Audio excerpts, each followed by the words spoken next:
এই উদয়ন গুহকে আমি বলছি পার্টিকে আমাকে দায়িত্ব দিক কুচবিহারে কিভাবে উদয়ন গুহকে ঘরে ঢুকাতে হয় না কোথায় পাঠাতে হয় আমি দেখিয়ে দেবো। মমতা ব্যানার্জি শুভেন্দু অধিকারকে মারিয়ে দেওয়ার পরিকল্পনা, যে ভাষায় বুঝে সেই ভাষা তাকে জবাব দেওয়া উচিত। একটা ডান্ডা চালায়নি সিকিউরিটি, সেন্ট্রাল ফোর্সের সিকিউরিটি, কেন ডান্ডা চালাবে না, কেন ব্ল্যাঙ্ক ফায়ার করবে না? আর বাবা মা আশীর্বাদে কালকে উনি বেঁচেছেন, উনি সিকিউরিটির জন্য বাঁচেননি। দেখুন মমতা ব্যানার্জি, আমি বহুত আগে বলেছিলাম মমতা ব্যানার্জি শুভেন্দু অধিকারকে মারিয়ে দেওয়ার পরিকল্পনা করছে। ও জানে 2-3 দিন হাল্লাগুল্লা হবে, তারপরে পুরো বিজেপি ঘরে ঢুকে যাবে।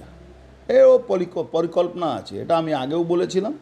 তারপরে আপনি মনে আছে ওই সেন্ট্রাল আইবি তরফ থেকে রাজ্য সরকারকে বলা হয়েছিল, ওর সিকিউরিটিও বাড়ানো হয়েছে। কিন্তু কালকে সিকিউরিটিদের ভূমিকা দেখে আমি তো বলছি সিকিউরিটিদের ভরসা থেকে তো শুভেন্দু অধিকারী মার্ডার হয়ে যেত। একটা ডান্ডা চালায়নি সিকিউরিটি, সেন্ট্রাল ফোর্সের সিকিউরিটি, কেন ডান্ডা চালাবে না, কেন ব্ল্যাঙ্ক ফায়ার করবে না, কেন কি কারণে? তাহলে এদেরকে টুটু জগন্নাথ বানিয়ে রাখার জন্য এখানে পাঠিয়েছে। আমি একটা ভরসা আছি কি আমার সিকিউরিটি আছে। আজকে পুরো বিজেপিটাকে কাঁধায় তুলে নিয়ে উনি ঘুরছেন, সারা বাংলার আওয়াজ উনি শুভেন্দু অধিকারী, সারা বাংলার মানুষ উনার উপরে ভরসা করছে কি উনি আমাদের বাঁচাবেন। আর উনার অত সিকিউরিটি, আর সিকিউরিটি ভূমিকা কালকে একটা ডান্ডা চালায়নি, একটা ব্ল্যাঙ্ক ফায়ার করেনি, তাহলে কিসের জন্য সিকিউরিটি আছে? আমাকে কেউ খুন করবে, ওখানে তো উনার মার্ডার হচ্ছিল।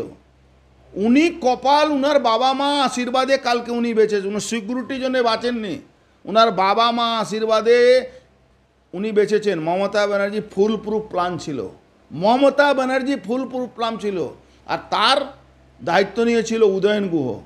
এই উদয়ন গুহ কে? হরিদাস। এই উদয়ন গুহকে আমি বলছি পার্টিকে আমাকে দায়িত্ব দিক কুচবিহারে কিভাবে উদয়ন গুহকে ঘরে ঢুকাতে হয় না কোথায় পাঠাতে হয় আমি দেখিয়ে দেব।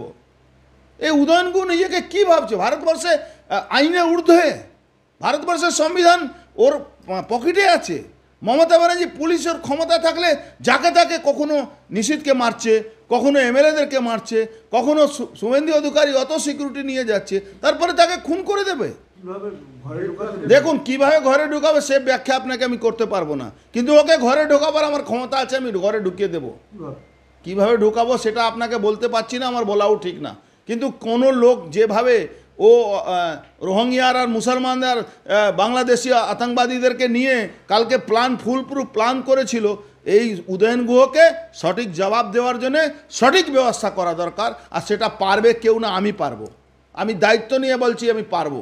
কেন এইভাবে সনাতনী হিন্দুদেরকে খুন করাবে? ও বসে বসে মুচকি যে নিজের বাবার বিরুদ্ধে বলতে পারে, যে নিজের বাবাকে বলছে চোর, সে লোকটার উপরে সে লোকটাকে এই কীভাবে মানুষ ওকে রাখবে, কীভাবে বিশ্বাস করবে, এটা একটা বড় প্রশ্ন আছে।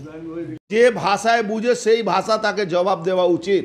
সারা বাংলায় বিজেপি কর্মী যেখানেই আছে উদয়ন গুহর মতন লোককে তার সঠিক জবাব দেওয়া উচিত।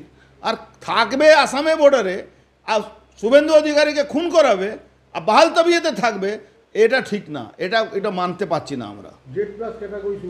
জেড প্লাস ক্যাটাগরি কালকে তো আমি বলছি জেড প্লাসের নামটাই উঠে যাওয়া উচিত। আরে এটা কোনো সিকিউরিটি সিস্টেম হলো? কালকে বুলেট প্রুফ গাড়ি না থাকলে খুন হয়ে যেত।